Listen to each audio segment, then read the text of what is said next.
Welcome to Name 3 Songs. I'm Sarah Fagan. And I'm Jenna Millen. And this is a podcast where we challenge sexism in the music industry and empower fangirls. Because let's be honest, fangirls knew about that band way before you did. And if you stick around long enough, we'll also let you in on some new music the girls are already crazy about. And before we start, I do have to say that I'm very stoked about how stoked you guys were about our Larry Stylinson episode. Because for those of you who slid into our DMs or we've talked to on our Discord server, etc., when I first was talking about this and I made Jenna do a deep dive, which she has never had to deal with ever, so I feel bad for the poison I put into her brain.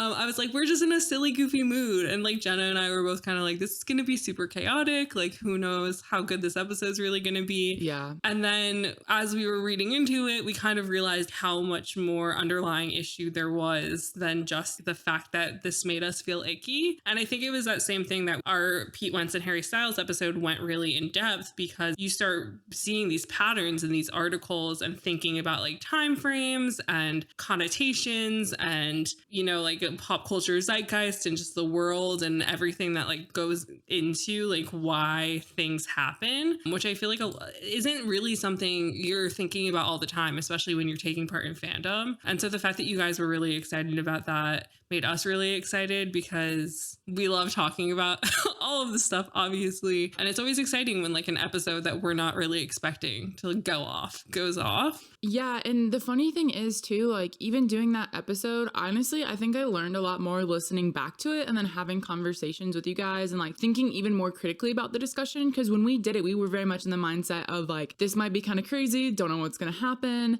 And then it ended up turning out well. And like, it's just so cool that like we're able to continue thinking critically even after we record these episodes, and especially having conversations with you guys. That's like so important to us. Yeah, I think that's honestly like my favorite part of the whole thing is after I edit the episodes and then Jenna listens back and we like discuss promo and all that stuff, us as friends get to like grow off of ourselves, which is weird. And then when you guys reach out, we get to grow off of what you're saying and what you're sharing with us, because you guys are all so smart and have so many incredible takeaways, some of stuff that like, we don't even think of when we're discussing the episode back. And so that's just really incredible. But like with that all being said, if you guys have topics that you'd be interested in us talking about, please reach out, like send us an email, send us a DM, whatever the case is. Like if there's something that you think fits within our vibe, just about things that fangirls care about or feminism stuff or what have you, nothing is too ridiculous, obviously. so please come let us know, because we really do. We want to make you guys happy. And if we can do some more research to try and help your views feel more seen, we would love to do that for you. And speaking of content that you guys maybe suggested to us, we have a bonus episode out on our Patreon talking about celebrity worship, and it kind of ties into our past like role models episode. And the reason we decided to cover this topic is because Michaela from our Patreon recommended this article to us, and I thought it was so fascinating. So if you guys want to learn more about celebrity worship and how we're moving into an era of this, because the world is changing and religion is playing a different role in people's lives, that's all available on our Patreon over at patreon.com/name3songs. And that's also like just a really interesting topic, because right now so many people are getting into manifesting and crystals and like witchy type stuff and not really realizing that they're essentially going full circle with this and kind of worshiping the idea of what manifesting can do to you in the same way that people used to worship God and like would pray and like leave things at altars and all that fun stuff. So it's definitely like a very robust episode. And that's what's so fun about Patreon, is we can kind of go outside the norms of what we normally talk about. But today is a special episode because this episode is one of Jenna's brainchild, which I always get very excited about because she's very passionate about this idea. And I think that you guys will be really intrigued by this topic. So with that being said, Jenna, what are we talking about today? So you guys, today we are talking about the very specific era of pop music from about 2008 to 2013 timeframe. We're going to go a little bit beyond that, but I felt like as we were doing episodes, we've talked a lot about pop stars from the early 2000s, you know, the Britney, Christina Aguilera, the Spice Girls, like the 90s and early 2000s. And we've talked a lot about more recent pop stars, Lizzo, Billie Eilish, but I felt like we were missing this gap of whenever I rattle off pop star names, I never say Lady Gaga, Kesha, or Katy Perry. But they were the pop stars of like 2000 to 2012. They like dominated this era. And of course, like, you know, Rihanna and Beyonce were also really big in this era, but I didn't include them in this grouping because both of them became pop stars when they were teenagers. So they were in the limelight for a very long time. And what I think is interesting about this trio that I picked out is that they all came into the spotlight when they were already 22 or 23 years old. And we've mentioned in past episodes, like, for example, Dua Lipa is having a very different experience as a pop star than even Billie Eilish, because Billie Eilish was a literal teenager, a little child, and Dua was already in her 20s. And so I think this is going to be a really interesting case study, like, as we compare it to like what we've talked about with Britney, what we've talked about with Lindsay Lohan, what we've talked about with the very intense paparazzi era of pop stars, and seeing how this group specifically kind of learned from that, and also kind of what happened with them as music was changing. Because this time period, not only were we going from CD sales, then going to like buying singles on iTunes and like illegally downloading stuff on like Napster and LimeWire, and then into the streaming era. And so like these three pop stars, their careers kind of were affected by all these things. And then also we're going to get into kind of what people were looking for in pop stars and how it changed in a very short amount of time, especially around the 2013-2014 era, when politics started getting a lot more serious and a lot of people started paying attention to them, and maybe they didn't want some party girl pop music. So I think these three are just like a very interesting case study to put together.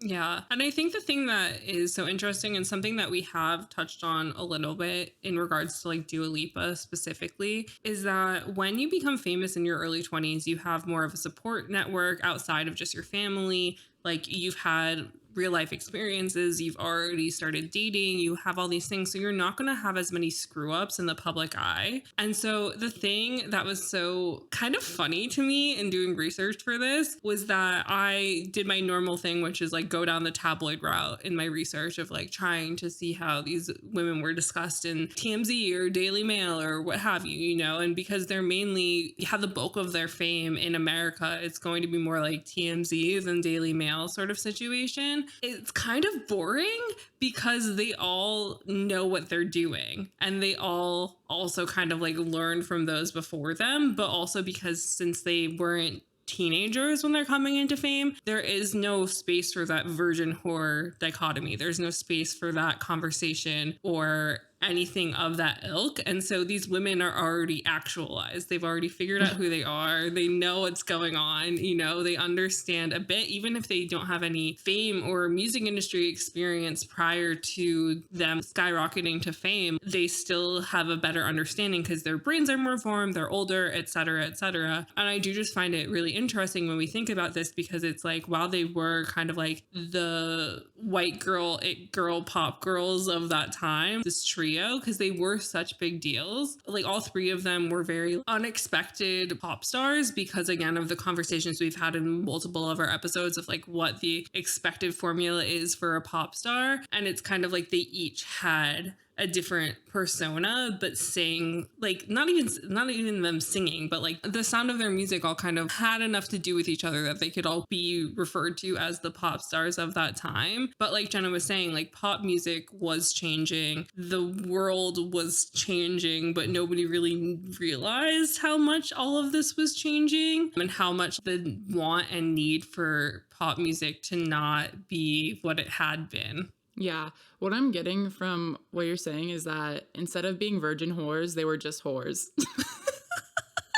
That's a joke, guys. But in truth, they all did sing about sex, and we're going to get into that. So we have like this really great article from Spencer Kornhaber in The Atlantic, which we've read from him before. So he's like a really great journalist. I'm starting to realize as I come across these journalists' name more often, I'm like, oh my God, this person's amazing. And this article is called How Pop Music's Teenage Dream Ended. And I thought it really encapsulated a lot of these ideas really well. So we're going to go through this a little bit. And it mostly focuses on Katy Perry. As the title hints at, Teenage Dream was like an incredible pop record from 2010. And so he says Perry wasn't alone in achieving domination through colorful looks and stomping songs. Teenage Dream arrived amid a wave of female pop singers selling their own costumed fictions. Lady Gaga, a walking gaudy cathedral. Beyonce shimmied under the guise of her alter ego Sasha Fierce. Nicki Minaj was flipping through personalities. Kesha was glitter strewn and studded. And Taylor Swift was even going around in her horse-drawn carriages. And And so each singer had their impressive kind of like world building that they were doing. But Spencer's arguing that like arguably one of the most pure pop commercial aesthetics was Katy Perry's Teenage Dream, which is also funny because when we did our girly episode a whole year ago, Girly said nobody can say that Teenage Dream is not the perfect pop record. Yeah. And I think that's the thing that's so interesting is like the thing with Katy Perry is that Katy Perry really started with rock music. The first time I ever saw her in concert was she was playing at Warped Tour. Yeah. And I just remember that I walked past the stage, saw somebody wearing like something you were not really expecting somebody to be wearing at Warped Tour, like one of her very girly, bright colored outfits sort of things. And it just felt really out of place to the point where I was like, I need to watch this for a minute. And so it's just funny because like her first album was very like rocky, and then when she puts out Teenage Dream and it's so purely pop, it clearly took America by storm because there were so many hits off of that album, and so many people who already knew about Katy Perry kind of started to acknowledge her more. Like she started getting more people interested in her life and et cetera, et cetera. But what Spencer is saying is that a lot of the other women in pop, even those who were younger than her, like Taylor Swift, they all were already kind of changing their tune of what their music was. And then Katy Perry puts out this like pure, very early 2000s sounding pop album. But like, I don't even know how to explain it because I'm not a music reviewer and I never will be. But you know, it's just that thing where it's like, essentially it was like the language of pop music was changing, but Katy Perry at that point in time was like sticking to the norms of pop music, and it still gave her success. But also at that same time, I feel like the world was starting to like fall off that. And that was kind of like the last hoorah. Yeah, no, that's definitely on point because it's like, so we saw the early 2000s, we had Britney, we had NSYNC, very like pop, dance pop type records with huge number of CD sales. And then, you know, mid 2000s, we see literally the worst of paparazzi we've ever seen, as we've detailed in our past episodes. You know, of course, 2007 Britney moments. We're seeing the downfall of pop stars and like celebrity personas in the media. And then like from that, we kind of have this counter turn of like Pink, Kelly Clarkson, Ashley Simpson, Avril Lavigne, who were doing these like edgier, more rock inspired sounds. And so as Sarah said, there was this shift. And along with their personas, they were kind of more quote unquote unruly, but that was really attractive to this audience at the time that was consuming reality TV. They wanted something that was like both curated but gritty. And so Spencer's saying that this is kind of the landscape that is setting up Katy Perry to come out with this very highly curated dream world of pop, like the cupcakes and like the cotton candy, the clouds, like all of it. It was literally like a candy fantasy dreamland of pop music. Yeah. And the thing also with this is it's like, I feel like women in music are always kind of told to fill the gap that is there, you know? And so it's this thing where even though most of the women in music at this point were not making cut and dry pop music, because of that, there was space for this. And so therefore Katy with this album kind of filled that gap, but also with Lady Gaga coming onto the scene and her doing her version of kind of like electronic pop, it kind of also made there be space for pop music again, even though pop music was falling off. And again, it's that weird thing where it's like, we're not talking about like popular music. We're talking about like, you know, pop star, pop music. Yeah. The genre of pop. And so I think just like the way in which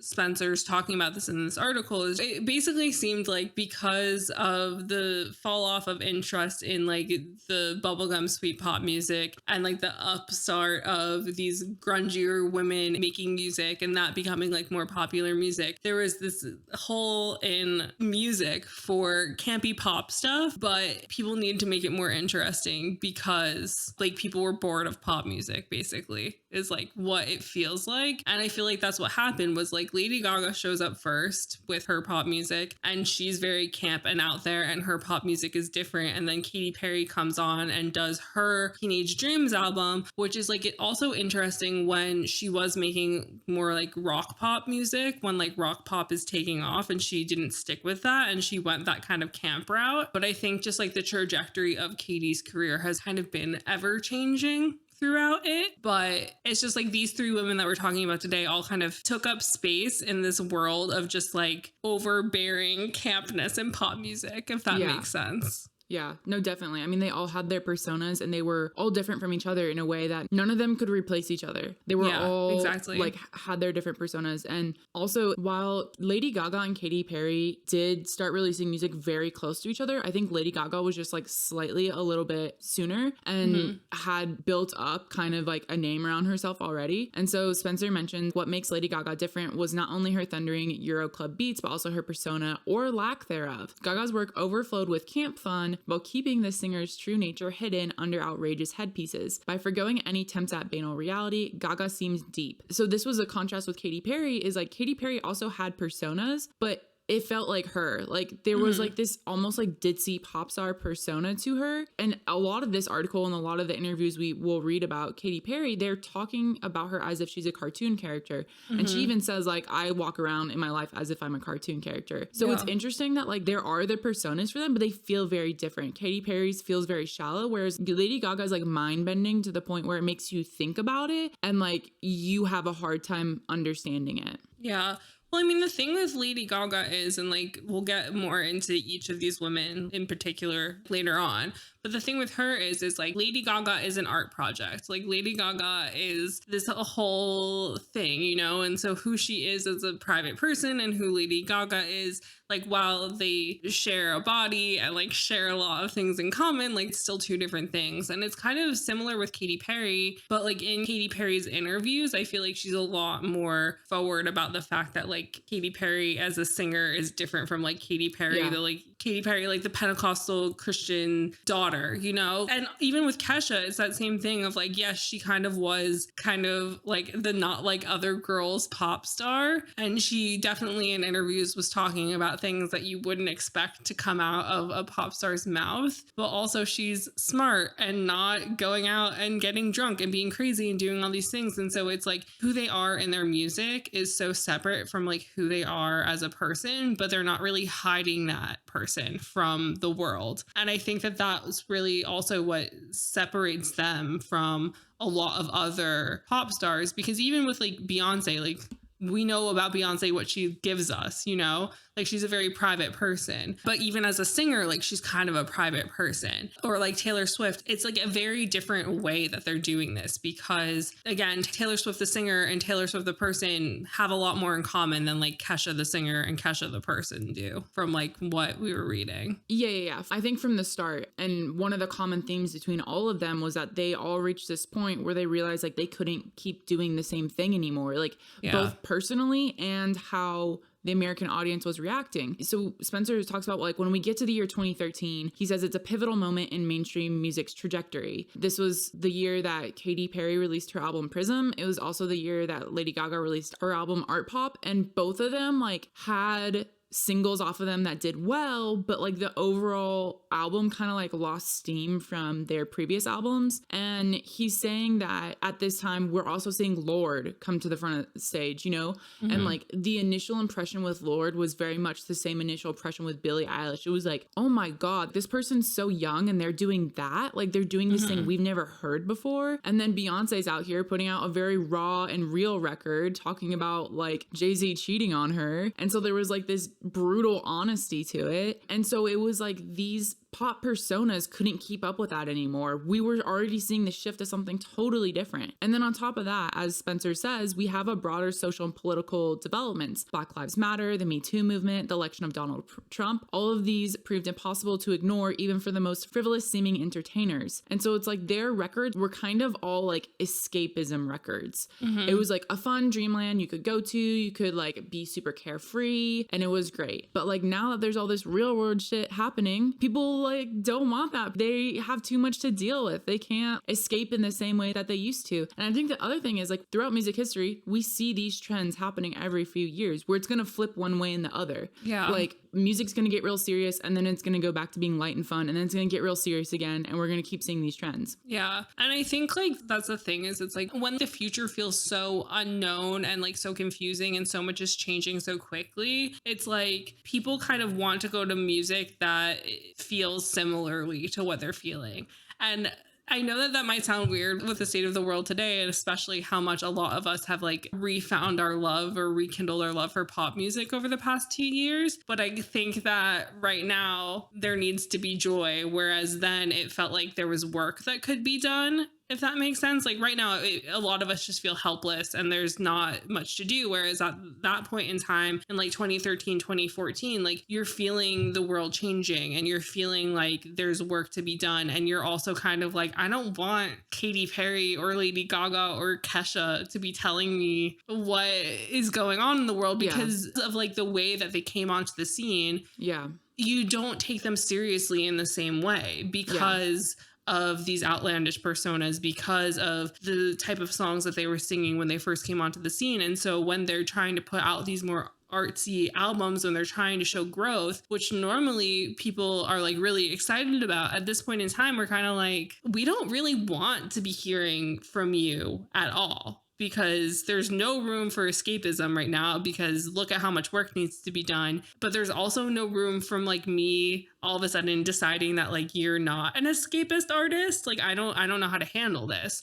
And so it kind of like changes everything for their careers. And like this is something that Jenna and I were talking about before we started recording, of like how you can't go anywhere without people knowing who Kesha is or who Katy Perry is. But like it's also probably quite hard to find somebody who knows a lot about Kesha or Katy Perry. Like Lady Gaga has kind of reclaimed her identity by becoming an actress and working with Tony Bennett and doing all this other stuff. And she kind of came into her own as like a quote unquote older artist, whereas Katy Perry and Kesha kind of tried to do that and are sort of starting to do that, but they're kind of just like skating by like remaining known by everyone, but like not really doing anything that influential for anything, even though like if you are a fan of these artists, especially somebody like Kesha's trying to do a lot, but I think there still is that preconceived notion of who Kesha is, that a lot of people like see her doing this stuff and they're like, weren't you like some party girl drunk in a bathtub? And she was like, I was actually never personally drunk in the bathtub. Yeah. Because even if you think now, like Billie Eilish, Dua Lipa, they don't have personas. They are who they are. It is interesting because if we think about pure pop, and I think we've probably said this before, but like Carly Rae Jepsen, a pure pop artist, like Troye Sivan, they do great, but like they're so niche. And this is also something that Spencer points out, is it's like, again, pop music has shifted. And what's popular now is like this hip hop and R&B influenced pop music of Ariana Grande, who we would consider a pop artist, but has so many R&B stylings. And same thing with Doja Cat. She's a pop artist, but she's also a rapper. She also pulls in R&B stylings. So again, it's just like the shift of like what is popular among pop music and among pop stars. Our idea of pop stars are changing even right now. Yeah. And since you did bring that up, there was this article on the BBC by Mark Savage in 2020 called 5 Ways Music Changed in the 2010s. And like some of them were just kind of like, you know, random things to add to a list.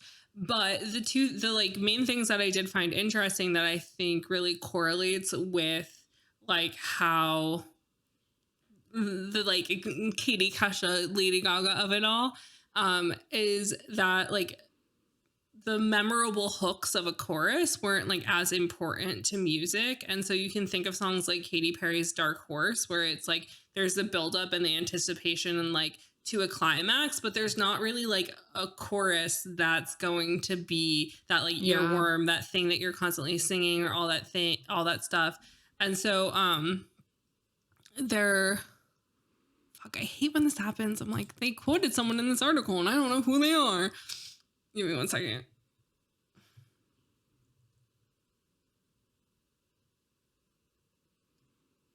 Okay, so in this article, he is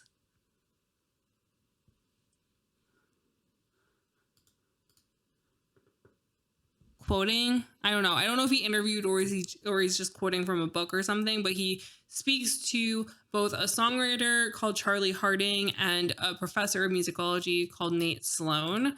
And what Harding had to say was that what's fascinating about the pop drop is that it helped introduce people's ears to a new sound form. It made listeners more comfortable with hearing things that didn't fit, that don't fit into the dominant structure of the past 75 years. And so with that, you end up with songs like Dark Horse or Ariana Grande's Problem or the Chainsmokers Closer, where the chorus is no longer the focal point of the song. And on top of all of that, another thing that Mark Savage is saying is like going on in music at this point is that hip hop was really dominating, which we have also acknowledged in like past episodes. And because of this, like the stylistic tropes of it are starting to bleed into pop music. And so you have artists starting to have more like rhythmic cadences of rap in their songs. You have people kind of like talking over melodies like Kesha did.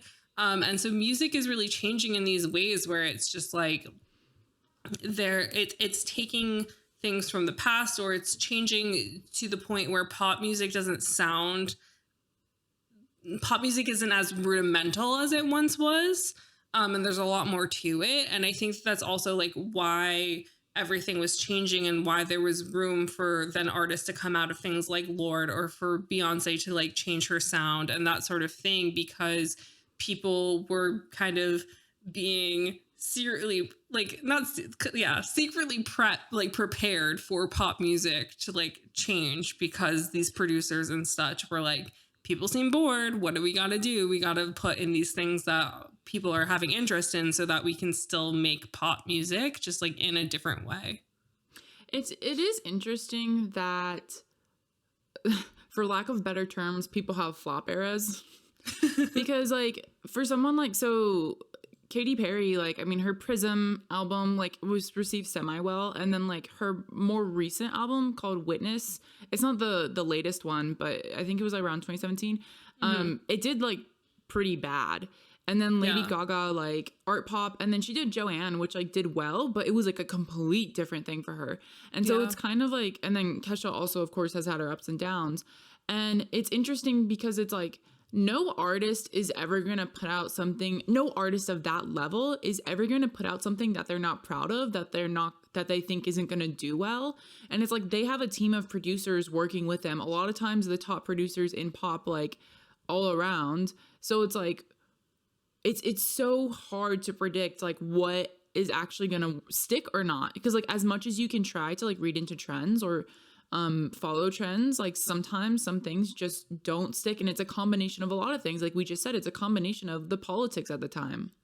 Yeah, sorry, hold on, I'm just looking at Kesha's discography because I can't remember what songs are on what albums.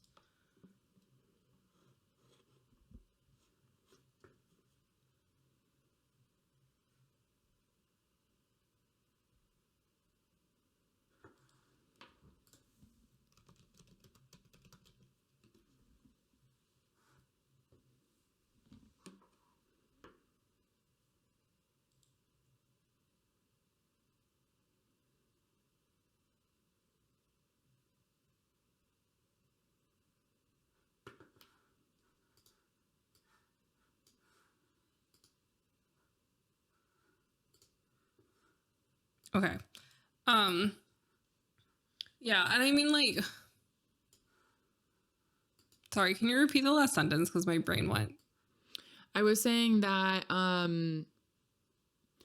you can't, like, no artist is going to put out an album thinking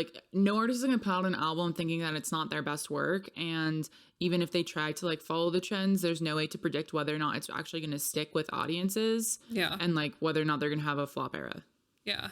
And like that's the thing with like quote unquote flop eras, is like we've always said, it's like fans of artists are almost always going to continue being a fan of that artist. And so for fans, like the flop eras don't ever really exist because they're just happy and excited that people are putting out music. But I do feel like particularly Katy Perry kind of like had this moment where she went from being like this ditzy pop girly to trying to be like a feminist who's being loud about politics and doing all of this stuff, which we're going to get into more. And I think that really was off-putting because, and I swear there were articles about this, but I can't find it. But I just remember having discussions with other journalist friends like in New York about the fact that like when Katy Perry doesn't have long hair, Katy Perry does not people do not respond well to Katy Perry. And Katy Perry went through this like phase with where she like had like shorter hair and all this stuff. But like if you watch on American Idol, like she almost always is wearing a wig, like a long haired wig, because her hair is short. And like any episodes where like her hair is shorter, she gets less screen time and like all this stuff. And so there's a lot of these things where, again, it's that American Idol population, as I talk about a lot, of this like middle America, middle of the road sort of people who don't really digest music for fun. They just like watch what's on TV, pay attention to whatever is fed to them between like 8 and 10 p.m. on Fox or whatever channel, ABC, whatever, you know, basic cable sort of channel situation. And that's just like what they're paying attention to. And like, there's nothing wrong with being part of that part of the population. Like everybody has the things they like and their interests, etc., you know?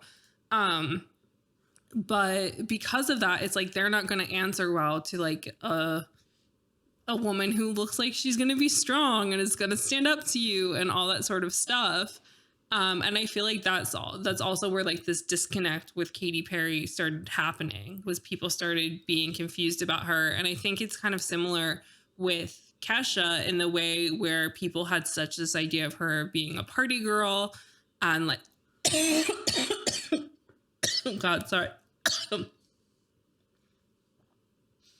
Of Kesha being a party girl.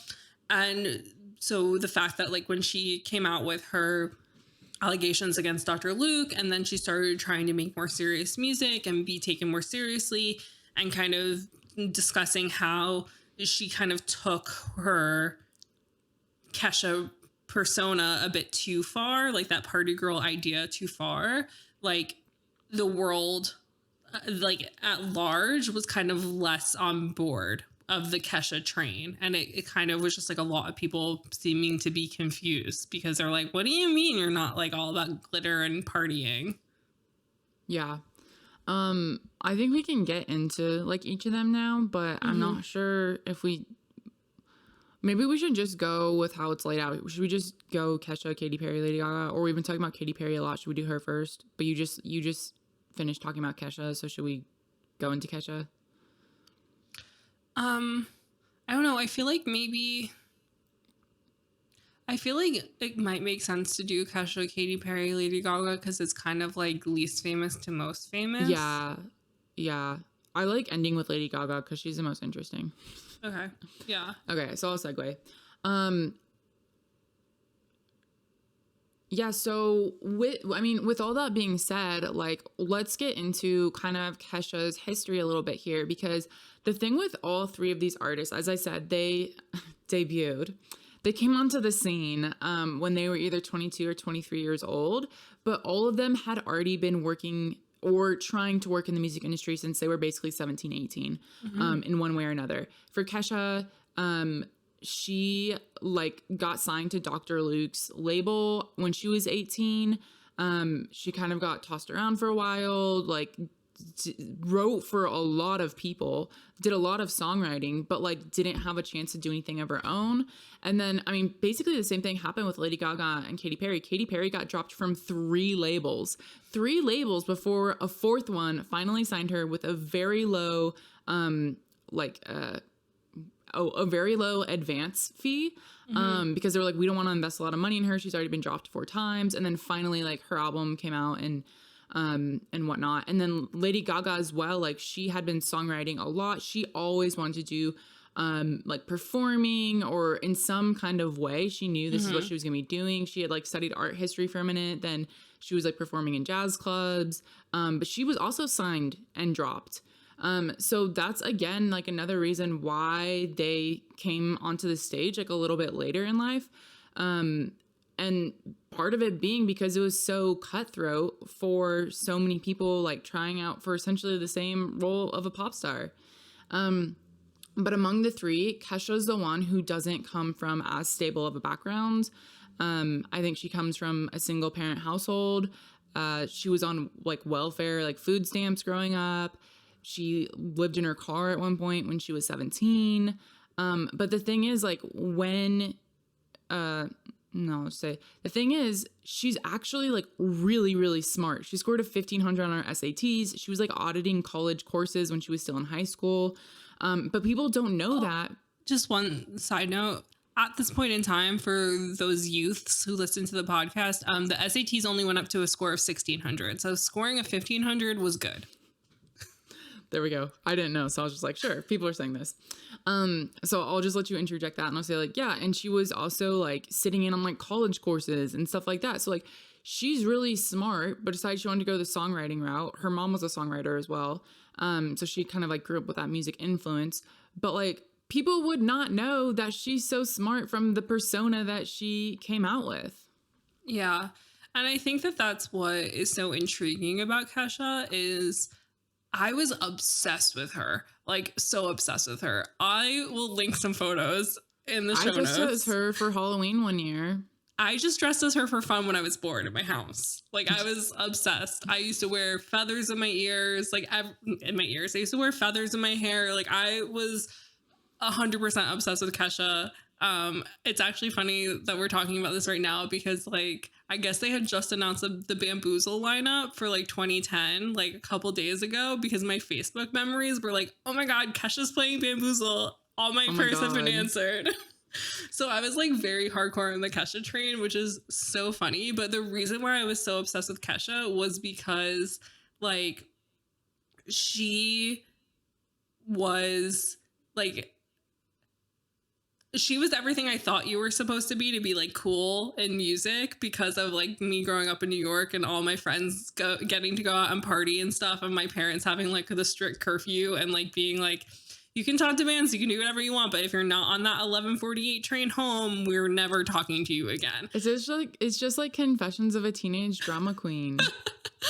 And so I was just like, oh my god, like Kesha's the cool girl, like Kesha's who you want to be. And then I would read interviews about her and I'd be like, oh my god, but she's like so interested in history and school and she pays attention to all this stuff. Like Kesha's an icon. Oh my god, she's so amazing. And her music was just like so clever to me because I was like so aware of the fact that she probably wasn't doing any of the stuff that she was singing about in her songs. But they were like so catchy and so fun and so different for me. You were probably part of the like 0.1 percentile of people who realized that about Kesha though. Well, I was obsessed with her. So I read every interview she did because I was just like, she's an icon and a legend. But see, that's amazing. Like you as a teenager, like figuring that out about Kesha, like, oh my God, she's so smart. Like this is just a front. Most people wouldn't know that about her, you know? They're just seeing like from these interviews and like the way she's described, she says things like, for example, she was on a red carpet and she asked her assistant if you could see her ass, which the appropriate answer was ass is ready. She's described as like burping, using words like retard and doucheberry, which clearly did not age well. She burps, swears, talks about blowjobs, and when she needs to take a leak, she ducks behind a tree. She even tweeted a photo of herself taking a piss. Like, and this is the thing that I love so much was like when I was going down my tabloid rabbit hole trying to like see what people talked about, it's like there were never like vagina shots of Kesha. There were never like drunk shots. There were never like her throwing up in a gutter. You know, like the photos you would assume there would be of Kesha don't exist because that's not who Kesha was. And if Kesha was posting like her being debaucherous, or if it was being reported on that Kesha was being debaucherous, it was because Kesha shared it herself on Twitter or on her Instagram or whatever. And it was kind of like her trying to live up to this party girl image that she had so perfectly crafted for herself. And I'm just like, I love that. But I can't talk.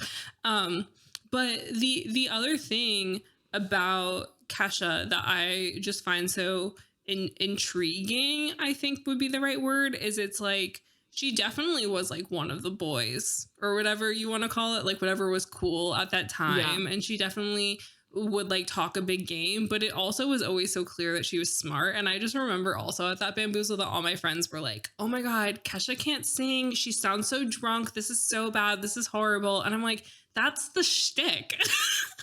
And I'm like, that's the whole point. Like, that's why she's so good, is because she's like not that good. But and like but like that's the other thing though. It's like, as Kesha, like if you listen to Kesha's music, like if you follow her career or whatever, like now that she's actually singing and not doing her like white girl rapping, singing melodic talking thing that was like cool and hip and whatever she did at the time, like Yeah. she can sing, like she has talent, it is there. And I think that it's, again, the conversation that we've had in a lot of our pop episodes is, it's like, no matter how much you think that the girl you like the singer you like is like an anti-pop star or whatever, there's so much work going on behind the scenes to make them into this like perfect image of what they're trying to fit them into, the like of the box that they're trying to fit them into, that even when the box is like this debaucherous party girl, it's still a box, and it's still something that's like planned and put together. Yeah. Yeah. I mean, and a lot of what you just described was kind of showcased really well in a Complex cover story that she did in 2010. It's called Kesha, Hell on Wheels, and she was interviewed by a journalist named Joe De La Puma. And he asked, in TikTok, you reference waking up feeling like P. Diddy. What exactly is that like? And she says, I used to live in this wicked, debaucherous house. It used to be a squatter house. And before that, the Eagles recorded there.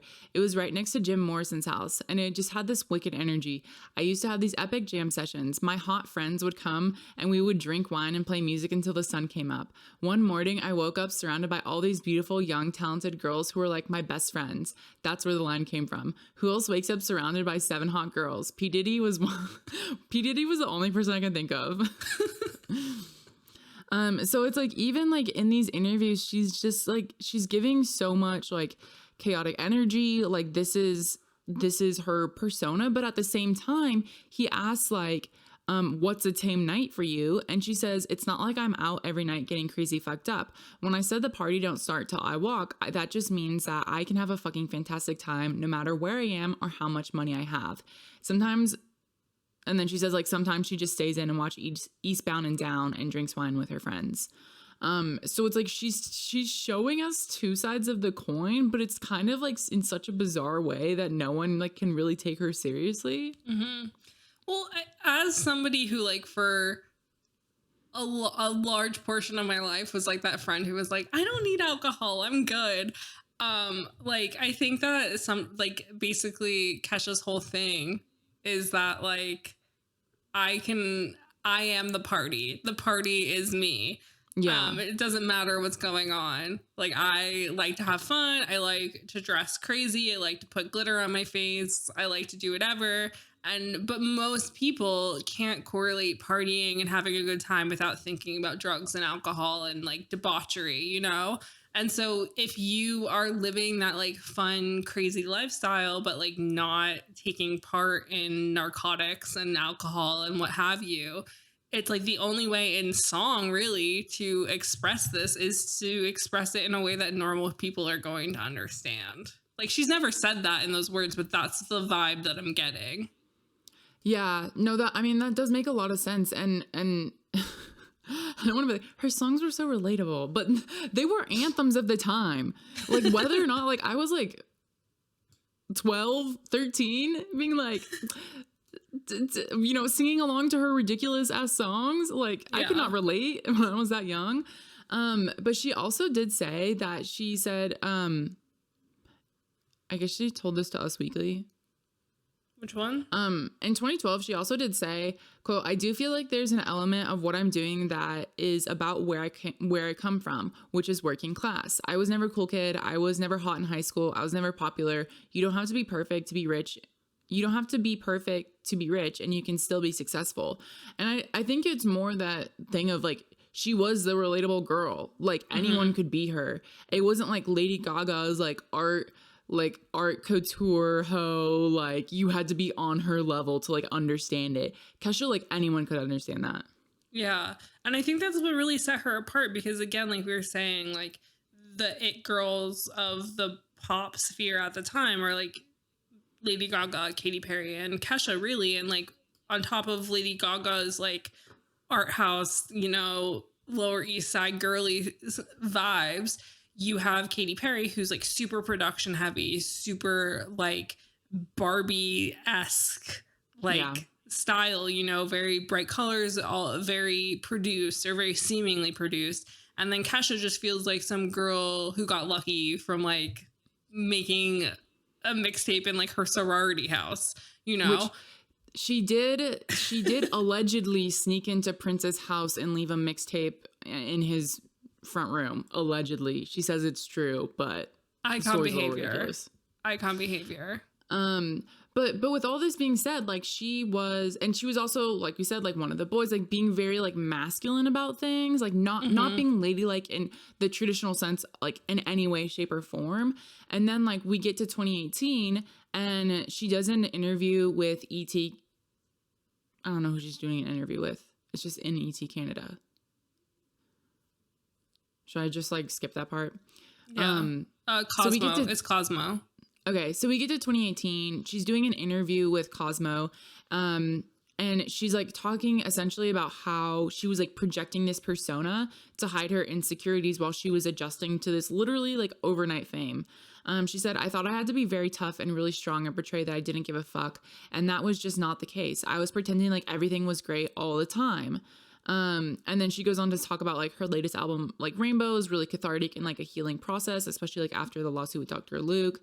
And so it's kind of like, again, as we say, like, you can only have these types of personas for so long before something happens, before something shifts, before you have to come to terms with you're dealing with something difficult in your life, or you're not being like 100% authentic with yourself. And it could just even be a personal thing. It doesn't necessarily have to do with your persona, but like in this case, it very much did. If she said that she was posturing so much that it wasn't who she was. Yeah. And like, I think the thing that is really important to note about Kesha is, outside of the Dr. Luke stuff and the persona stuff and everything, is like she really struggled with eating disorders throughout her career. Like in 2013 through like 2014, she was in and out of rehab. And the thing that, again, that I found really interesting with the tabloid stuff, like I said earlier, is like there was never any rudeness or malice about her really checking into rehab. Like there was not really any tabloid stories for me to pull to be like, I can't believe they said this. And the thing was that like in 2014, like at the start of 2014, she checked into a treatment center for an eating disorder. And she released a statement to Us Weekly in which she said, I'm a crusader for being yourself and loving yourself, but I found it hard to practice. I'll be unavailable for the next 30 days seeking treatment for my eating disorder to learn to love myself again exactly as I am. And I feel like what she said to Cosmo in 2018, like it kind of correlates there. Of it's like she was having to pretend for so long that she was like fine and this party girl and like somebody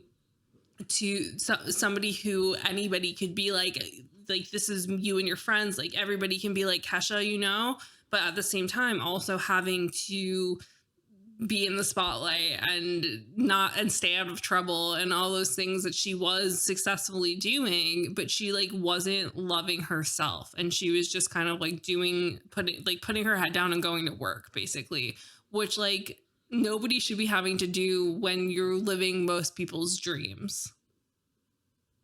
Yeah, and I mean, if you think about it too, like her like main albums came out, so her like singles came out in 2009, then she put out like her EP Cannibal in 2010 followed up by the like album of Animal plus Cannibal. And then in 2012 she did Warrior, which she said making that was a miserable process because she felt like she was fighting to be this like irreverent essence and like everything was raw and visceral, but like that wasn't her, and she was like fighting to keep that image, which honestly, I was a big Kesha fan at this time. I loved that record. I feel like you could tell she was kind of like pushing it at the time. Yeah. But then 2014 is when all the like the allegations with Dr. Luke and the court cases come out. And she's not able to put out music again until 2017 with Rainbow. So it was a 5-year gap of her not putting out any music, but she stayed, I hate to say it in this way, but she stayed relevant because of all the press that she was doing around like her eating disorder and going to rehab, and then like all of the Dr. Luke stuff, which lasted literally for years. until finally she was able to put out an album. So like she was going through so much, but like also very publicly. But I think like in that way, it made a lot of people have compassion for Kesha, for her to be able to be kind of reborn as an artist in 2017 and moving forward, of understanding a little bit more where she was coming from, understanding that party vibe like wasn't necessarily who she truly is, and giving her the grace to like exist as she wants to be. Yeah. And I think it kind of like shocked people when Kesha came back and was doing more like raw and and making more raw music and putting out stuff that was really true to her true self as like Kesha without the dollar sign. And I think that that's just really like personal growth that, again, like I was saying before, most people except for her fans weren't really expecting or ready for or like wanting, because even though her albums have done well, like hold on,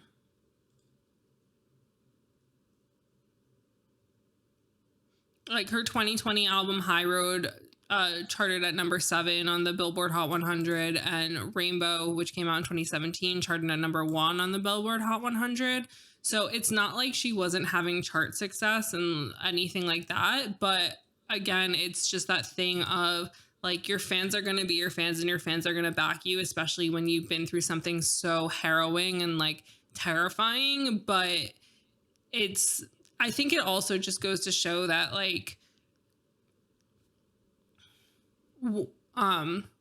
there's always going to be room for women to make the music that they want to make, as long as like they already had some sort of success, because their fans are always going to be there. Yeah. And that their fans, like these fans of these people, no matter how toxic or ridiculous they can be on the internet, will always kind of like come in support and be there for them. But also like the news media is always going to be interested. And that's the thing, is it's like once you have success, the news media is going to like do press with you and you have albums coming out. And so no matter how quote unquote irrelevant people might think you are, or how much people are like, oh, Kesha's so 2010, like Kesha's always going to have press. Kesha's always going to have people interested. Kesha's voice is always going to be heard.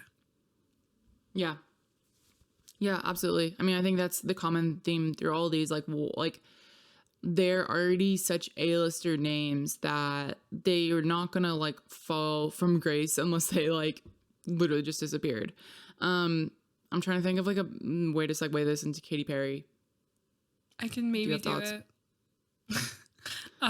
Well, no, go what?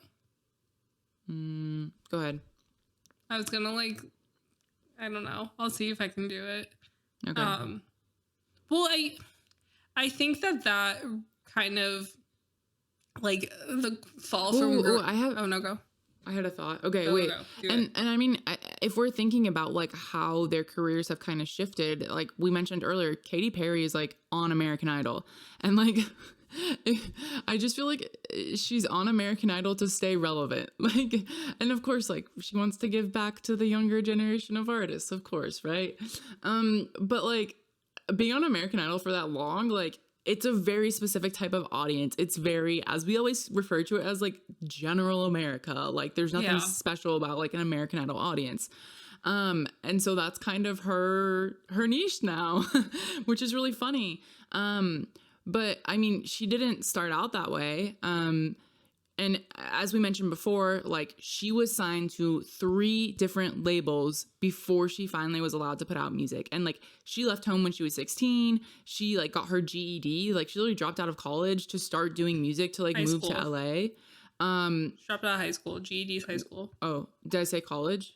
Mm-hmm. Okay. So, let me just start over then. She dropped out of high school when she was 16 and she ended up getting her GED, and she like literally left her home in Santa Barbara, California to go all the way to LA, which was so far. But anyways, and the funny thing is like every single interview ever has to let you know that Katy Perry came from a Pentecostal Christian household.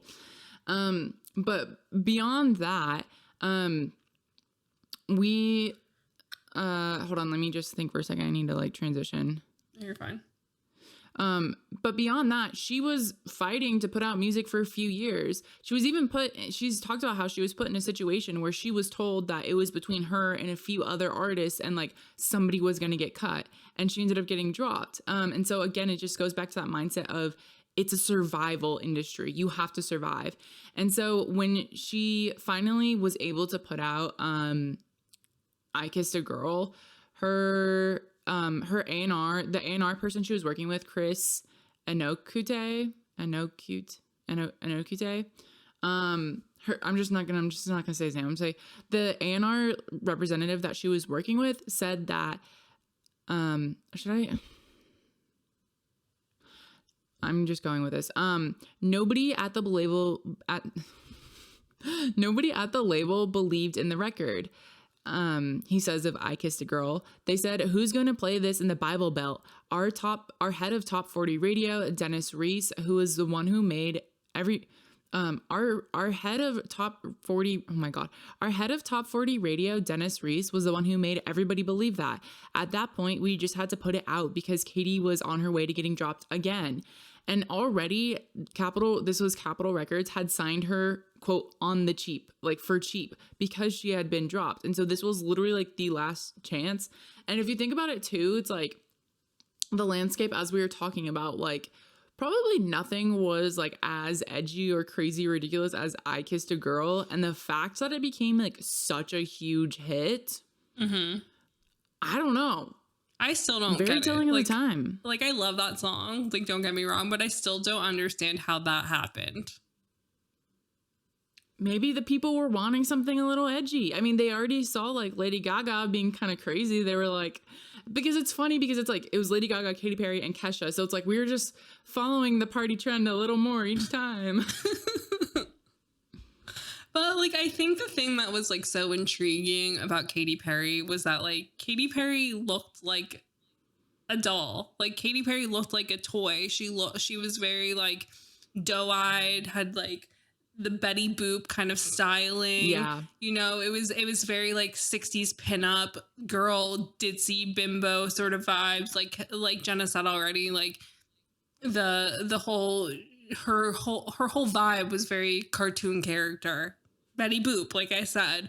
And so it's just this thing where I think the whole package of Katy Perry, from her looks and her vibes and her styling and the I Kissed a Girl coming out, I think that it all worked so well. Again, like she fit into this ditzy pop girly box that they created specifically for her.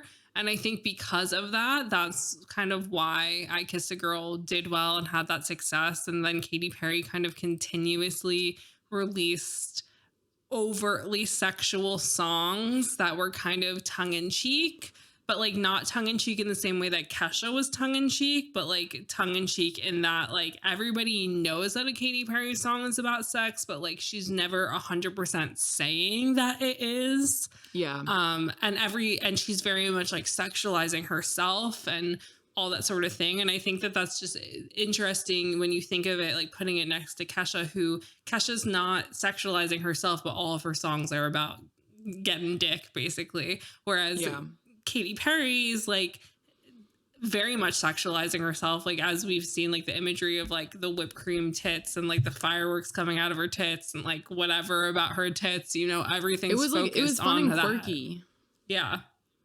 It was fun and quirky. It was different. It wasn't so serious. It was kind of like it was a fun way to be a pop star. And I think that's kind of like something like everyone kind of wanted and craved and missed, is like just a pure pop star. And that's what she was. And it's so interesting too, because like so many of these articles like are constantly like referencing Lady Gaga.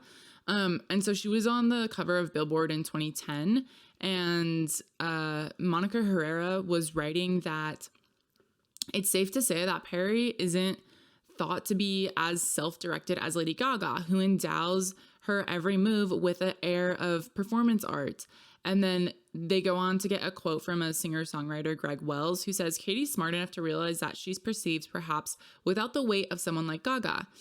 She's happy to have things swing a little bit more to the entertainer side.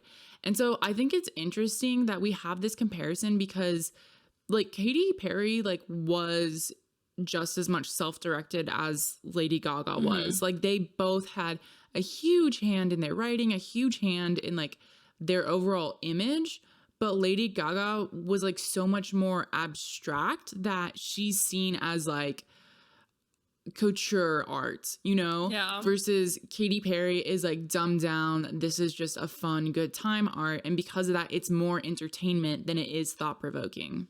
Yeah. And like the thing that I think is so funny with that of saying like, oh, Lady Gaga had more of an air of performance art. Like everything Katy Perry did was performance art. Like, yeah, exactly. it was high key, like it was a high quality camp. Like that's what it was. And like that's the thing that's so funny is everybody's always like, oh, Lady Gaga was camp. And I'm like, why is Katy Perry not viewed as like this high quality camp performance artist when that's really what she was? Because like I think yeah, she was like in a silly goofy mood, but like she was in a silly goofy mood that was making her millions and making her an A-list celebrity. I think for the next Met Gala, the theme needs to be Teenage Dream. That's what I think. I would love that. Lil Nas X with like whipped cream tits. Yeah. But the other thing is that Katie's like very aware of her age. And in this like Billboard interview, she says, I'm not coming out to try to prove anything to anyone. Like, oh, I'm an assless chaps, or oh, I can't be tamed, which I feel like that's just like a direct reference to Miley. But also and Can't Christina. Be Tamed. Xtina. Yeah, because maybe Can't Be Tamed didn't come out until later, so I'm not sure. But and then she says, I've already been through that phase. I started at 23, you know? So this is literally the thing, is it's like the difference between being 17, being 20, and being 23 is so much. Like you live so much and you grow so much in those years. And Katie's literally saying it here, like, I already had my chance to go wild and go party. And she says it in other interviews that we pulled too, as she's like, I'm not a party person. I know how hard I have to work. And she said that she didn't want to be a one-hit wonder. She didn't want I Kissed a Girl to be her one thing and that was it. She knew how hard she was going to have to work because this industry is so cutthroat. Yeah. And like, this is the thing that I've said already. It's like when you're in your early 20s, like you've already passed over being 21, you know, like there's so much life that you've lived that I think that you don't really realize until you're older of like, oh, wow, like how much you changed, like even year to year between being 16 to like 23. It's like so much is happening just like in life and life experience, etc.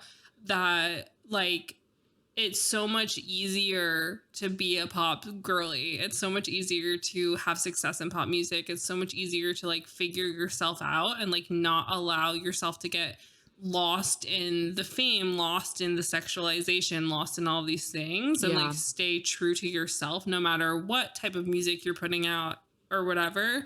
And I feel like like all of these artists were really doing that in a lot of ways. Obviously, as we already said about Kesha, like she did get a bit lost along the way, but she also was like dealing with a lot of shit that led to her having an eating disorder. Whereas like Katy Perry like had very supportive parents, even though like her music definitely did not go with their whole thing of being Pentecostal Christian pastors. But which is just like so weird, but they were very supportive of her and very like behind her, you know, backing her the whole way. And like while she definitely had like rocky relationships in the spotlight and all that sort of stuff, like she definitely knew who she was at the core of everything. And I feel like that's what everything really comes down to. Yeah, no, absolutely, because when she does these interviews, she sounds so sure of herself. Like in the same year, 2010, she did another cover story with Harper's Bazaar. Actually, I don't know if this is a cover story, but it says Katy Perry, the interview, whatever. And so in 2010, the same year as the Billboard story, she did an interview with Harper's Bazaar, which is like known to be like kind of like a more sophisticated magazine. And so at the time of this interview, they said, today, Katy Perry is 26. So again, like, how was she 26 in 2010? This doesn't make any sense. So she was? Because Hold she on. started doing music in... No. She was born in 1984. Jesus Christ. Okay. Let me scroll back down. So the journalist Rose Apodaca, yeah. The journalist Rose Apodaca mentions that, like, at the time of this interview, Katy Perry's already 26. But I think it's so evident in the way that they describe her. Because we talked about this a lot now that we, like, read a lot of cover stories, especially, like, referencing the Britney Spears cover story with her honeyed thighs, and, like, the amount of times Lana Del Rey is described as having doe eyes. But Katy Perry is described very professionally. They say, strip away the pink hair and blue extensions, the bra rigged with whipped cream, with whipped cream cans, and other frills of her cartoonish persona, and another side of pop star Katy Perry emerges, a sophisticated femme fatale, a superpower woman. She faux growls at, never mind, take out that last part. Hold on. And then the writer goes on to say she's wearing little makeup other than her eyeliner, her black hair loose in a flowery top-shot corset style top. I feel like I cannot talk today. Jeans and sky-high black pumps. She's driven herself in an Audi sedan and seems more like Katie Hudson, the pastor's daughter who grew up in the lower income of Santa Barbara, than the international phenomenon she's become. So it's just like the contrast here of all these other pop stars we've talked about and how they're described. And then this, she's described like a professional working woman with so much respect. And honestly, I think part of it is the age. And I think part of it too is maybe these journalists starting to like learn a bit more, being interviewed by another woman. But I think the age plays a lot here, because even if like this interviewer is probably in her 20s or her 30s, I'm guessing, you're going to have more respect for somebody who's closer in age to you than you are for a teenager, just automatically. It's just like an automatic judgment thing. And you can gain that respect for that person, but for some people it's already built in. And for somebody who's older, you're going to have more respect off the bat. Yeah, and the thing that I do find really interesting about this article, that's the wrong word, but the other thing in this article that I did really like is that Rose goes on to say, such paradoxes in Katy's tale both endear her to fans and enrage foes. So like the paradoxes between like her stage persona and who she is in interviews. And so there's this quote from Katy that goes, I'm kind of a good girl and I'm not. I'm a good girl because I believe in love, integrity, and respect. I'm a bad girl because I like to tease. I know that I have sex appeal in my deck of cards, but I like to get people thinking. That's what the stories in my music do. And so again, it's that same thing that we talked about with Kesha already, is that like Katy is showing that she's smart. She's showing that she's clever. She's showing that like she is aware of the box that she's been put in by the music industry, and that she has a role in that box, and that like that box exists because she wanted to be in it, if that makes sense. And I feel like that's kind of what's followed her through her career, and kind of like what I was saying earlier of how as Katy Perry is kind of trying to grow her music, and like the general public's like, but you're the like cartoon character with the big tits who sings pop songs, whatever. And she's like, no, I'm a woman, hear me roar. Yeah, gotta put a little pun in there.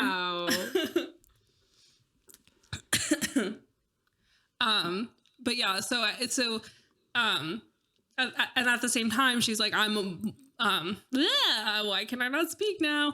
And so as she's trying to grow and be like, I'm woman, hear me roar, like I like her working with Hillary Clinton during Hillary Clinton's campaign in 2016, and her really trying to lean into like feminism, which I feel like was always kind of at the core of Katy Perry, no matter how much you don't want to think about that, or like how much it feels like a weird thing for me to say. I feel like when you do kind of like over sexualize yourself to the point of it being a bit camp, not even a bit, like very camp, it's like that is at its core feminism, because you're kind of making it a joke, like how much you're sexualizing yourself, which if you look back on it, that's really what it was it was kind of all a tongue-in-cheek joke sort of thing. But I think You're right. that, again, like we say, like the general population who's just listening to music because it's whatever, because it's there, like they're not thinking like that. And so when she's kind of moving into this direction that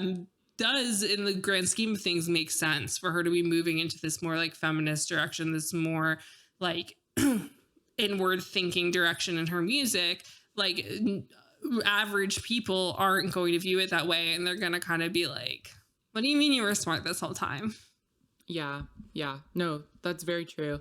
And I mean, kind of talking about that like dichotomy too. She did another interview or cover. She did another cover story with GQ in 2014. So this was, a few years into her career now. She's 29 at this point. And this journalist, Amy Wallace, says, ever since her immense popularity has stemmed largely from her ability to straddle that divide between Madonna and the girl next door. And far more wholesome than that twisted genius Lady Gaga, Perry exudes vastly more heat and sensuality than, say, Taylor Swift. Which, like, you're gonna call Katy Perry more wholesome than Lady Gaga when she's like literally like steeped in sexual innuendos, like that. Okay, that was a bold statement, but I think here kind of saying like it wasn't the virgin whore narrative, but it was more like this. Is she like a superstar like genius, or is she that like relatable girl next door of that ditzy character, or and I think, Sarah, to your point of, I think you're right on saying that like she knew she was playing into that idea that there is like the dumb cutesy like pop girly, but it was part of the game.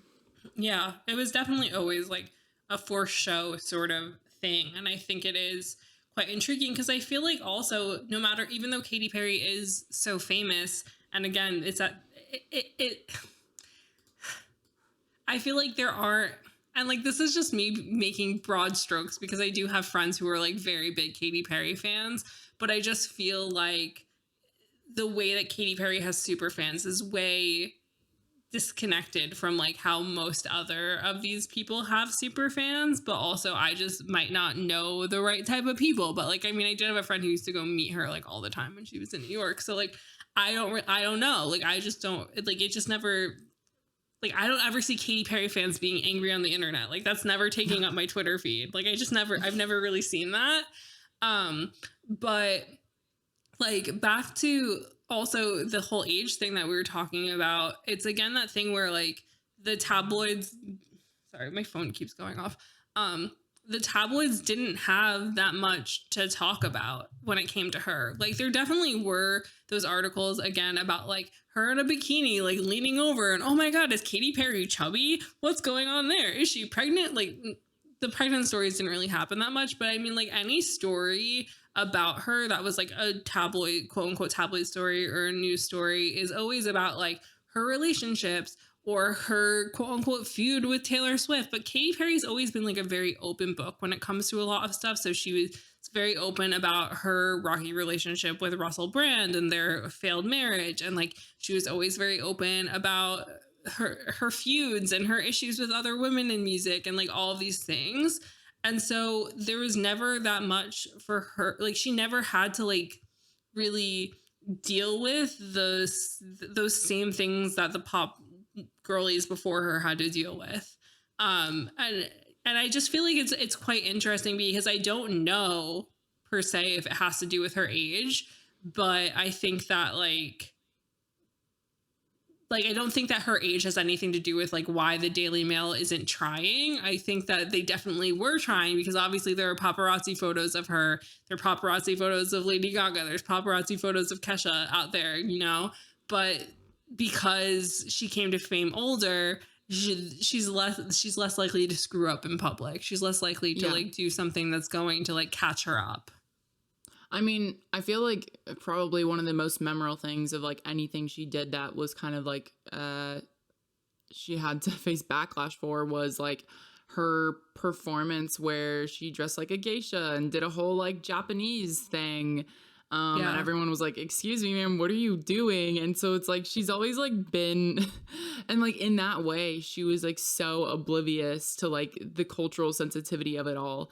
But it's like stuff like that has been kind of like the worst that she's faced as far as like public backlash or like paparazzi backlash in any way. Yeah. Or that one time when she paddleboarded with Orlando Bloom and he was naked. That was my favorite. Amazing.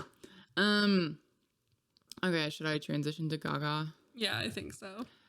But I think it's interesting because we are finally going to talk about Lady Gaga, folks. We saved the best for last. And the reason I say this is because Katy Perry's interviews were all a little boring. Like, I was kind of bored reading them, and I don't exactly know what it is. I don't know if it's because she comes more from like a place of privilege. But like she didn't really have very many interesting things to say. And then once I started reading about Lady Gaga, like everything she said was interesting. Like Lady Gaga, like in her interviews, she literally like is painting a world in her interviews alone. Like her interviews are fascinating. And I just think that contrast right there is very interesting. And I mean, like the thing with Lady Gaga is that Lady Gaga was doing music forever. Like she was performing in piano bars, she was doing all this stuff in New York, you know, like she always had a plan, and the plan was always, I'm going to be famous. Yeah. And I know I deserve to be famous. And like my favorite random thing about her is that there was like a Facebook group that people made that was like, Stephanie, whatever her last name is never going to be famous. And then like she was, which I love. But the thing with her is that like never once was being Lady Gaga not a work of art. Never once was it not like a statement. Never once was it not wild and crazy. I think I've mentioned this before. I don't know if it was in Patreon or in like an episode, but like when I was like obsessed with Glee, I like went to try and meet the Glee cast when they were on It's On with Alexa Chung, and Lady Gaga was also on that day. And so I have these like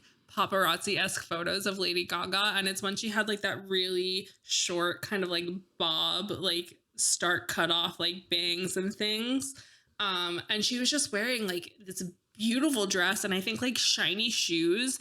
And I just remember because like growing up going to New York City all the time, like you see famous people all the time, like leaving places, all this stuff. She was just like the most glam famous person I'd ever seen in my life. And I would like wait outside places to meet people after things, and most of the time like they would have changed from those outfits, but Lady Gaga was always on. It was always that thing. And I feel like that's what's so incredible, because again, it's like in so many past episodes we talk about that box that pop stars like live in and that they can't really escape. And it's like these three women were essentially given the opportunity to create their own box. And I don't know how that happened, but I think it's just because like they were older and more strong in themselves and their conviction of like who they wanted to be, that it all kind of worked out for them in that way. Yeah. I mean, Lady Gaga has said in her interviews that like she does not have an off day. Like her life, she lives and breathes art. She is Lady Gaga. Like there's no like Stephanie behind the persona. Like she's Lady Gaga. She doesn't stop working. She can't stop working because if she did, she feels like she would have a mental breakdown. And so she very much like lives and breathes this persona. And it's something that we hadn't seen in a very long time. And I mean, like a lot of her interviews reference like Madonna, reference like Bowie, like these larger than life characters. And I feel like that's why she's been able to not only sustain her career, but take it to new levels, especially with her acting in recent years. She knew like she was going to fight like hell to do what she loved and to like be this like live and breathing art piece. And acting was part of that equation. And it's not everyone has that. Not like you can like becoming famous. Not everyone can be that level of person of you can touch any art form and like turn it into art, you know? And so I think that's why she's really been able to like sustain her career and become a household name in more ways than just music. Yeah, definitely. And I think like the thing that is so interesting about her is that like she truly like changed the topography of what pop music is. And she had a huge hand in that. Like, her music was different enough that it was kind of like new and intriguing and crazy, and people were like, what is going on here? Like, what's going on? Because I feel like, again, like we keep saying, like, people were kind of bored with the formula of pop music, and when Lady Gaga came on the scene, it really just was like a splash in the water of like what pop could be. Yeah. Hold on. And so there was this Billboard cover story with her in 2009 written by Courtney Harding.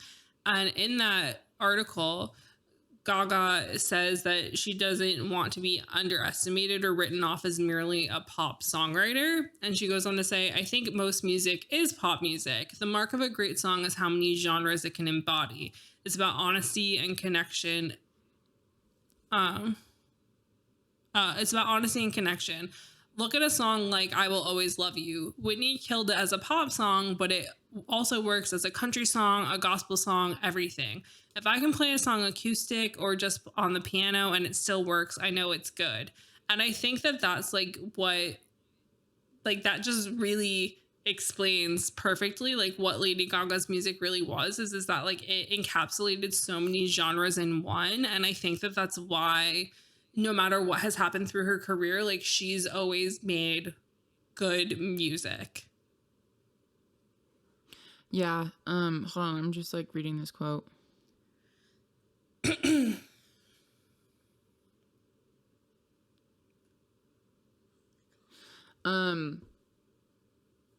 Yeah, I mean, I'll say it again, but like literally reading these interviews was just so fascinating because you can tell how smart she is and how like how much she is just like enveloped by this lifestyle. And it's also interesting because in the same Billboard article, they talked to Steve Stout, who's the head of branding agency Translation, who said that he thinks that Gaga herself is a brand. To that end, he signed a deal with her and says that he would treat her just like he does clients as McDonald's or State Farm. And Steve says, quote, I don't just want to do deals for a check with her. She's at the point where she's bigger than life. She's transcended music. And I think it's really funny that he's saying, oh, Gaga is a brand, because it's like the Spice Girls, Britney, y'all didn't treat Spice Girls and Britney as if they were brands. Yeah. Like, I feel like they were going through this era of like, oh, like Avril Lavigne, Kelly Clarkson, like they're relatable girls. Like, anyone could be them, you know? And so maybe there was kind of like this step back from like thinking of pop stars as brands, but also just like not having a pop star in the level of Gaga in a while. I mean, like Beyonce and Rihanna were huge pop stars too, but I don't know how they were perceived in this way, but like I think because Gaga she wasn't immediately relatable as a person, unless like the girls who got it, right? Yeah. And because she seems like such an art form, it was easier to like picture her as a brand. But I just do think it's funny because literally pop stars have been marketed as brands since the beginning of time. Yeah. But I think it's because it was like she was so clearly like Lady Gaga was an art project. And so I think that was like what it was all about, was he was like, oh, she understands creative branding. She gets it, blah, blah. And I mean, Gaga in this interview goes, I get challenged in interviews all the time, people asking me whether the clothes distract from the music. They're not separate. It's not one or the other. I dress the way I do to demonstrate my commitment to show business, which I love. Like, what a theater nerd. I'm obsessed with it. But the thing is that like, again, Kesha and Katy Perry are doing the same exact thing, but they're not admitting to it in the same way. Like in their interviews, if you pay attention to their interviews, like you can tell, again, like they're two separate things, but Lady Gaga encapsulates herself in this. Like everything is about this art project, this art movement that she's doing. And so she kind of needs to talk about it because it's like, every single thing that she does is like planned specifically. Everything is specifically put into place. Everything is like part of the performance, including the way in which she talks about it and the way in which it's like, no, everything is part of this project. Like the music wouldn't exist without the outfits wouldn't exist with the music, and I wouldn't exist without all of this, which I just find really interesting.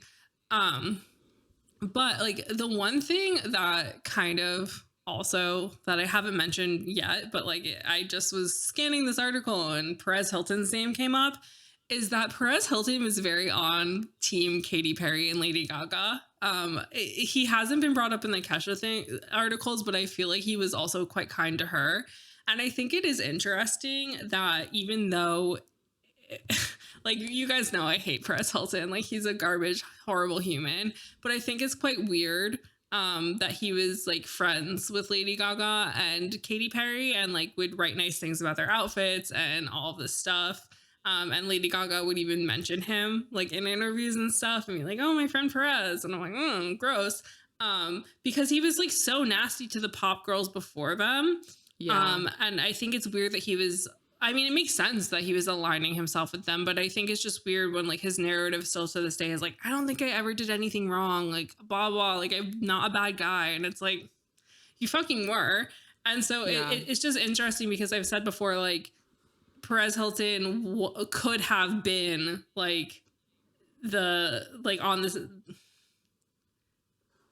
why are words leaving my brain?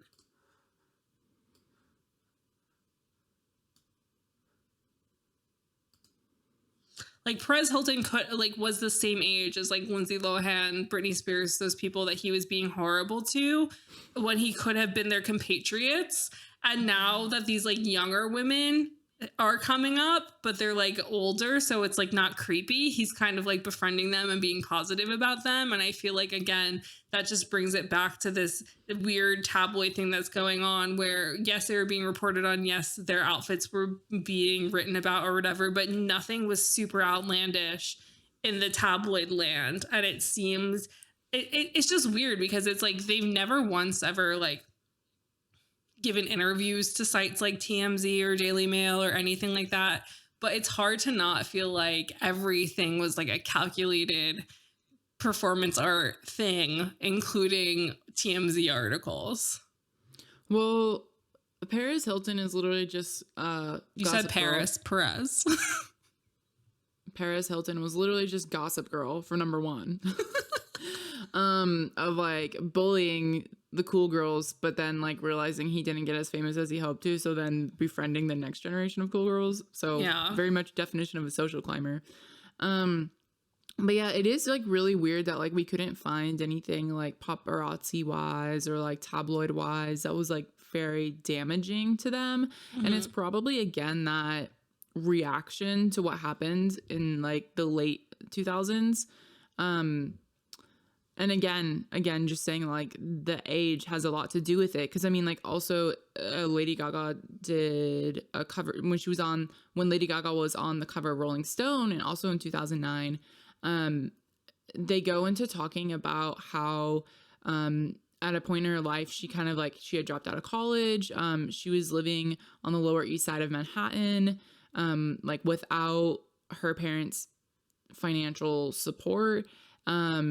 And this writer, Brian Hyatt, says that she would order a bag of cocaine from a delivery service, get high, work on her makeup for hours, and do it again. She'd perfect it and come down from coke and do it all over again. Did I say? Oh my god. Hold on. I'm just gonna start this over. Brian Hyatt writes that she would order a bag of cocaine from a delivery service, get high, work on her hair and makeup for hours. Then she'd be on the come down and she would do coke again and just start the process all over. And so Lady Gaga says it was quite sick. It was quite sick. I suppose that's where the vanity of the album came from. It was just a very special moment I had with myself where I could feel confident and feel like a star. And sometimes I look back on it and I miss it in a way. But my point here is that she had the time to do this and to fuck up and to grow and learn and to do drugs and then to realize like she wants to do more than that because she like came on the spotlight when she was 22. So she had that growth period of figuring out who she was before she stepped into the limelight. Yeah, I just feel like it should be illegal to be famous before before you like have had some like personal fuck ups in your life without uh the microscope of the media paying attention to you, because of that I feel like Lady Gaga kind of like was able to have a lot more success, because I think if she had started younger she would have like bottomed out. Oh, wait, can we time out for a second? Because I Yeah. think we're both getting really tired and I want to wrap this episode up soon. So I kind of, there's just like a few points on this like Paper magazine interview I want to hit, just basically talking about how she's been super open. She talks about her fibromyalgia, which is like a result she thinks of like being raped. And then like her like coming to terms with that and coming to terms with like being okay with like knowing she's not gonna be like feel okay, and then like channeling that into an album, and then Yeah. I feel like we can wrap up. Yeah. Okay. And so the thing is with Lady Gaga is like there was so much potential of like if she had gotten famous younger for her to just completely crash and burn, but since she got famous at an older age and again like already had her screw up period, like there was less space, like there was less possibility for that to happen. But she didn't have like her own personal struggles. She didn't there it wasn't like she wasn't going through existence, you know? Because she's still a human, even though she is a piece of performance art in the grand scheme of things. But again, it's that thing that we talked about with Katy Perry, where it's like Lady Gaga, because she has always viewed her work as like performance art, like every album has been very different. She's always changing and growing. Like, does anybody remember when she played every single role in Grease the musical? Like, she's always doing ridiculous things, which is incredible. But wait, was that her or was that Cher? I think that was Cher. I was like, I don't remember this about anyone, so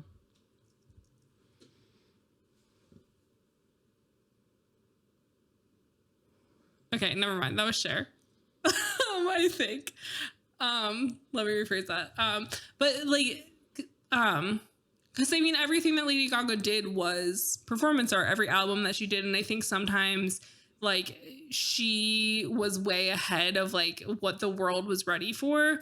Like when she was like going to award shows dressed as a man and like doing all this stuff where like she was developing these new personas and doing these things like her album Joanne that like normal quote unquote people didn't really get, because she was going so avant-garde with the performance art of it all. And I think again, like we were talking about, it's like we were at this point in time where like the cultural conversation was changing, things were changing, and it's like if you were an artist that people weren't expecting to like really change that much, it really threw people for a loop, because they're so used to pop stars sticking with one type of music and not really moving from that. yeah, I mean, that's probably another reason why she's been able to stay in the spotlight for so long, is because she always keeps you on your toes. And I mean, she definitely has had her fair share of hardships. She just didn't have to live them out publicly and like under like the tabloid light or anything like that. But in 2020, she actually did an interview with Oprah, and she was like super open and trigger warning, but she talks about how she was raped repeatedly when she was 19 years old by an unnamed man in the music industry, and how like she didn't go to therapy, she didn't get treatment for it, and she kind of essentially developed PTSD, and then later in life developed fibromyalgia because of it. And fibromyalgia is just like this like body response, like let me like I was like reading about it earlier because of what she was talking about.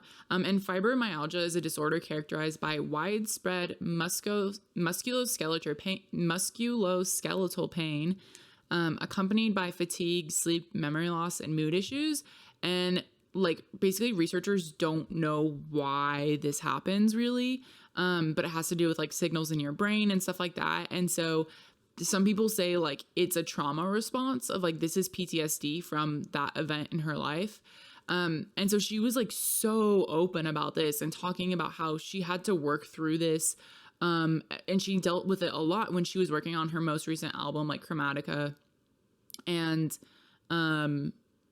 she talks also about like radical acceptance and just knowing that like you're going through a hard time and like it's gonna really suck, and just like accepting that fact, like plainly. And I think like I don't think I've ever seen a celebrity talk about something like this in the way that she is.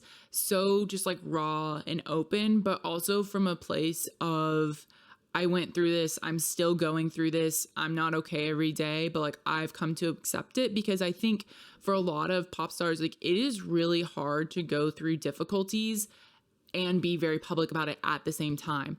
I think it's much easier to go through difficulties privately, not tell the public you're doing that. And then once you're in a more like healed place where you feel comfortable talking about it, then talking about it from that perspective.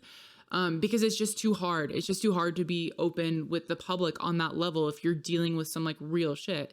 But I think like, I mean, because Kesha's gone through similar stuff. Katy Perry like hasn't really talked about the same stuff, but I think this just really adds to like the depth of character of Lady Gaga and like shows what type of person she really is. Yeah, definitely. And I mean, like, if you watch like the Netflix documentary about her, like you can see her going through her struggles with her body kind of like not cooperating with her and like not giving herself what she wants from it, because she like wants to go. She wants to be this artist who's constantly creating, constantly giving back to her fans, constantly doing all this stuff, but like she just can't because her body's going through this trauma. And I think it is just very admirable that she's able to talk about it so eloquently and like be so open about the fact that like, yeah, I'm not okay actually. Because I feel like even when celebrities who are open about their mental health, like talk about their mental health, they're kind of like minimize it to a degree. But I just think that it's really powerful for somebody who like put so much work into making themselves a piece of art to also be so human and open about it. And I feel like that's what really sets her apart, and why like everywhere you go, there's going to be people who like know something about Lady Gaga because she's unforgettable. She's like very much ahead of the pack in so many ways.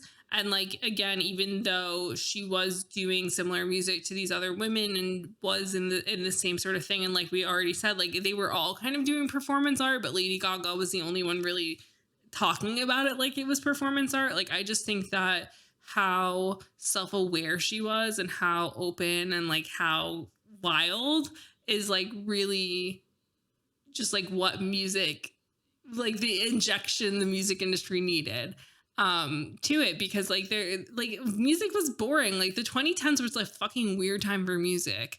Like that was like the heyday of like the hey ho bands, you know, like what the fuck was going on? In conclusion, we're Lady Gaga stans now. No, but for real, like I do have so much more respect for her just because I honestly didn't know much about her. And that's the thing is like most people don't, like if you're not reading their interviews, you don't know these things about them. Like we literally did a deep dive on like 3 artists for this episode to like get up to speed to be able to talk about them. And I think like what Kesha said in her interviews of like, I was trying to be this person I wasn't, and I had to come to terms with that. Lady Gaga also mirrors the same thing. And she said like, hold on. She said in this Paper Mag interview in 2020 that I want my legacy to be the most beautiful diary that I ever could have made. And diaries are meant to be true. I think when you start lying to ourselves in our diaries, we start to create secrets within ourselves that don't help. I like to look myself squarely in the eye now. And like, it's just like a really beautiful thought that like she's known all along, like she has to be true to herself because her art isn't going to be good if she's not. Yeah, we can wrap it up now. Sorry. We're both tired. That's a really beautiful sentiment. And I think that it's like definitely something that fans or just like other women can like take away from things, you know? But yeah, I don't really have any closing thoughts, but I am curious from our lovely listeners, like now that we've outlined for you how these three women were all creating performance art, like were you in the know, or is this something that like you're also connecting the dots on? Because I think I didn't really think about that in terms of Katy Perry literally until we started doing this research. But now that I've said it, I'm like, no, that makes a lot of fucking sense. So like, and also, are any of you guys like super big Katy Perry or Kesha fans? Like, what's their fandom like? What's going on over there? Because again, like we said, like I feel like they kind of, while they're still relevant, it's not in the same way that Lady Gaga has been able to stay relevant, because everybody's just like always on their toes whenever she appears of like, what's she gonna do next? Like, what's going on? So if you have any thoughts or feelings on any of that, come chat with us on social media, slide in our DMs. Wait, let me say one last thing. I don't know if you want me to say it now or if you want to finish. No, you can go, because I think like one last closing thought for me is just that I feel like this was kind of, as we do more and more episodes, we're kind of like laying out a timeline of pop music history. Mm-hmm. And this was kind of like a key piece that we hadn't talked about ever before. And it is like, I think these three together were a very interesting case study of this very specific time and place of music. As we've always talked about, like so many things lined up in one way or another for these types of artists to exist in this time period. And so I feel like this is just like another piece of the puzzle that we continue to add to every time we do episodes. Yeah, that's totally true, because it definitely does like fill in a blank that I think can like siphon off into other ideas and start to make other things make sense that might not have before. So if you guys have any thoughts and feelings about my questions before or anything we've said in this episode, you can come chat with us over on social media. We are at Name3Songs on Instagram and Twitter. Or if you have any personal beef or love you would like to shower on us, you can come do that personally. I'm at Sarah_Fagan and Jenna is at Jenna_Million. So thanks for joining us this week on Name3Songs. And until next time, never let anyone make you feel bad about your favorite band. Remember, you're never too cool to listen to TikTok by Kesha. Sorry. Don't forget to subscribe to be notified when each episode comes out and leave us a 5-star review. They really help. If you want to find out more about anything we referenced in this episode, you can visit name3songs.com. We did it. Jenna or I said you can come at us personally. I am at Sarah_Fagan and Jenna is at Jenna_Million. So thanks for joining us this week on Name3Songs. Until next time, never let anyone make you feel bad about your favorite band. And remember, you're never too cool to have a role model. Don't forget to subscribe to be notified when each episode comes out and leave us a 5-star review. They really help. If you want to find out more about any of the sources we referenced in this episode, you can visit name3songs.com.